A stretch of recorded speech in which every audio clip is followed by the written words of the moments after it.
Reka amakuru yacu tuyerekeze mu karere ka Gasabo mu mujyi wa Kigali ubwo habereye impanuka iteye ubwoba. Iyi mpanuka yakomerekeyemo abantu batanu, abandi barakomereka bihagije, bivuze ko iyi mpanuka nta muntu n'umwe wigize apfiramo.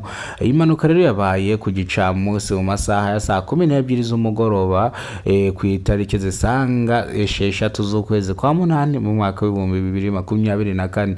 Ngiye kuza mbabwira ku ngingo eshatu cyangwa ku bintu bitatu tugiye kuvuga. Bivuze ko iyi mpanuka yatewe n'umushoferi wari utwaye ibinyabiziga cyangwa ikinyabiziga yasinze. Yaratwaye imodoka iri mu bwoko bwa Coaster ubwo yagonganye n'imodoka iri mu bwoko bwa Ritco. Bisobanuye yuko rero ngiye kubasobanurira ingingo eshatu zonyine kugira ngo mumenye byinshi ku ino mpanuka. Ese kubera iki ino mpanuka yabaye?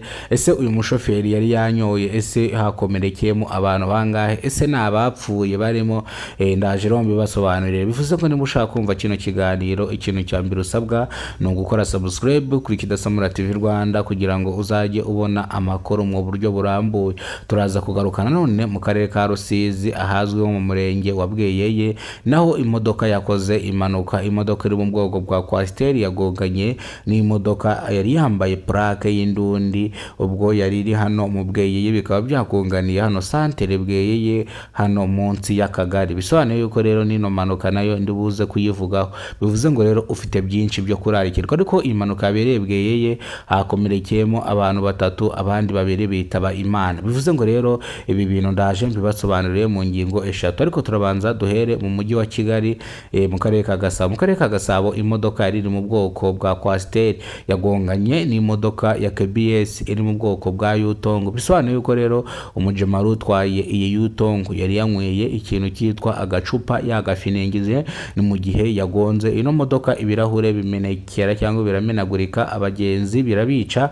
Murabizi yuko iyi KBS bitwa abantu 115. Bisobanuye yuko iyi KBS yari itwaye abantu 115, bivuga yuko harimo abarenga 10 bakomerekejwe n'ibirahure, ariko nawitabye Imana urimo. Birasobanuye yuko rero iyi Coaster nayo nta muntu wigeze witaba Imana. Bivuze ngo rero ikosa ryari rifite umushoferi wari utwaye imodoka ya Yutongo ubwo yarayitwaye yasinze. Ubwo polisi yazaga ikamupima ikamusanganamo cyangwa bagasanga yanyweye ikiyobyabwenge cyangwa agapimo, bamushyizeho agapimo kenda guturika. Bisobanuye yuko rero gutwara ibinyabiziga wanyweye bishobora kukujyana mu manga y'urupfu cyangwa bishobora kuguteza ibyago. Bivuze yuko rero polisi ikora mu mujyi wa Kigali herutse gutangaza yuko nkamwe mukoresha cyangwa mukora ingendo za buri munsi mugomba kuba focus mukareba abashoferi babatwaye niba batanyoye ibisindisha. Hari igihe muhura n'abashoferi banyoye ibisindisha mugasanga mukoze impanuka mu buryo namwe mutazi. Babararikira rero kujya mutanga amakuru mu gihe mubonye ibintu nk'ibi ngibi. Umushoferi yasinze ari gutwara imodoka ari muri zigizag. Rero reka amakuru yacu tuyerekeze mu karere ka Rusizi mu murenge wa Bweyeye munsi y'Akagari. Bisobanuye yuko rero Akagari kari hejuru y'umuhanda.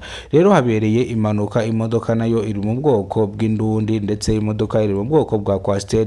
Ni mu gihe byagonganye, abanyonzi babiri bakabigenderamo bakitaba Imana ndetse abandi bagakomereka. Bisobanuye yuko rero iyi mpanuka yateye abantu benshi ubwoba, ubwo iyi mpanuka yitewe n'umushoferi wa Coaster. Bisobanuye yuko rero afande yamupimye asanga nta kiyobyabwenge yanyweye, ariko abakomeretse bose bajyanwa mu bitaro bya Matyazo kugira ngo bakurikirane cyangwa bakurikirane bitaza kubagiraho ingaruka. Bisobanuye ko rero shoferi yari afite asirasi, ariko asirasi iravura ntago izura. Bisobanuye yuko rero shoferi hari amande cyangwa hari ibihano biba bimuteganyirijwe.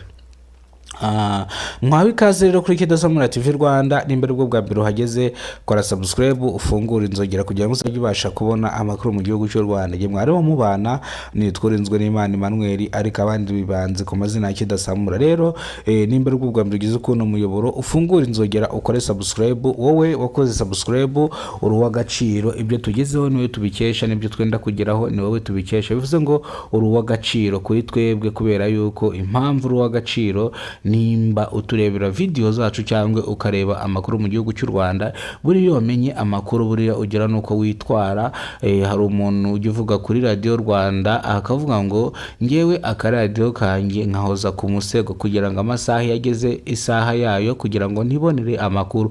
Kidasamura TV Rwanda rero ikorera hose, niyo mpamvu buri saha amakuru aba ariho mu gihugu cy'u Rwanda. Murakoze, Imana ibaho ubuzima buzira umuze.